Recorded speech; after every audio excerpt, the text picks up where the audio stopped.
rumor mongering? Number 7, is there any moral excellence in it? Is it virtuous? Number 8, is it worthy of praise? Is it a story we can tell?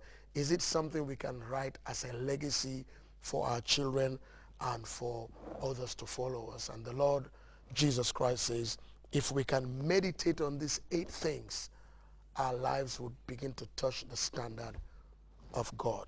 So in the few minutes that we have, let's look at them, and we'll just go slowly as we can. I think maybe we probably do 2 or 3 a week, and we'll go over the next 3 weeks thereabout. It says, finally, my brethren, brothers and sisters, those of you watching me on TV, myself, whatever things are true. The thing about meditation is that it has to do with your mind. It's like imagination. It's like motive. It's like intention. You cannot see it. So it's possible for somebody to have a very religious, pious posture, but his meditations or the meditations of her heart and her mind are far from pious, far from religious. They are profane, they are dirty, they are degrading, but the posture is like this. He could do this, he could be counting beads, he could be holding a rosary, because nobody sees meditation, imagination, motive, and intention.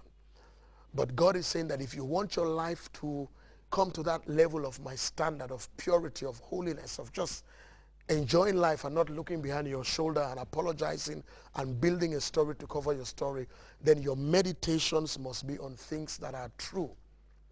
So, very simply put, when you hear a story, I realize that sometimes it's because our country is small. You read things on the internet, you see things in newspapers, you hear a story, a very famous phrase, particularly in Africa, and it's very famous in this country, Nyune. Nyune is they say. That luny has no name, no address, and no surname. They say the them is nobody and everybody. And sometimes when you hear the lunywa, you know, even when you hear what is called the smoke without fire or the fire without smoke, the God's ideal is that, is it true? And by that, is it factually true? If you are quoted, is it true?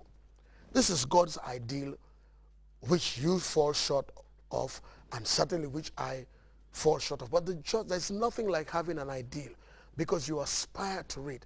This is where we want to get to. This is the bar. This is the plumb line. This is the quality control. So is it true? That story you had last night, the story you had this morning when you went to work, is it true? As popular and great as the rumor is, in the meditations of your heart, is it true? Is it a fact? God says if it is, meditate on it, because, my dear friends, whatever we meditate on, it takes on part of our lives. As somebody said, your life goes in the direction of your most recurrent thoughts. If you are thinking evil, your life takes that way. If you are thinking negative, it takes that way. And so, is it true? Number 2, is it noble? Number 3, is it just? Number 4, is it pure? Number 5, is it lovely? Number 6, is it of a good report? It might be true, but is it of a good report? Does it benefit people? Number 7, is it virtuous? Is it of any moral excellence? Number 8, is it praiseworthy? As our time comes to an end, remember, just ask yourself, is it true? When we come to nobility, we'll ask ourselves question, this behavior, is it noble? Is it something you can tell your son or your daughter, do? You call your daughter to advise her and say, you know, when I was at your age, I slept with all the boys, so do it. That's nobility. You cannot do that. You cannot say to your young son, you know, when I was at your age, I was stealing. Just steal because I am an example. That's not a noble lifestyle.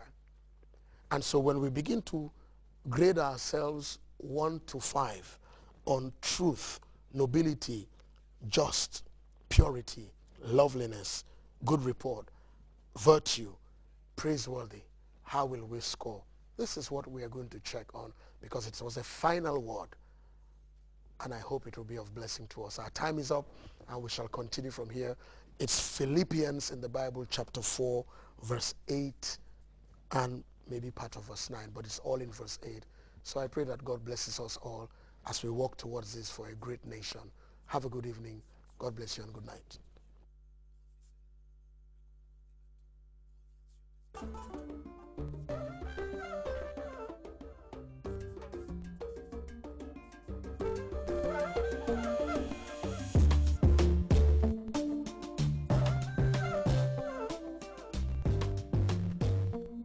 With MoneyGram, the world becomes a little smaller.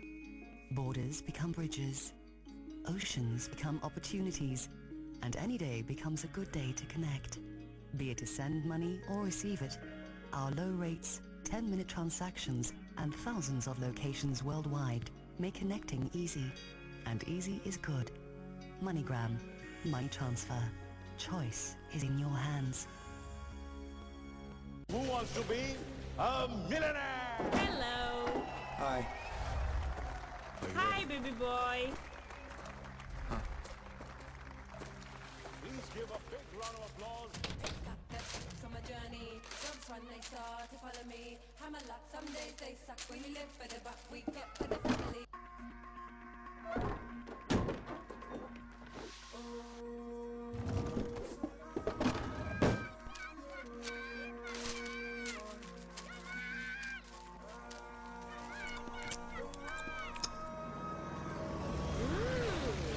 What? Honey, it's all about Munchie made salt cake. I love it so much. Mom, I love game. Please be bringing Mom. Sole agents, MFH Group, all Sunical outlets, and King Food Banjul. Call us now on 439-4954 or 422-9975. Munchie Biscuit, the best biscuit in town.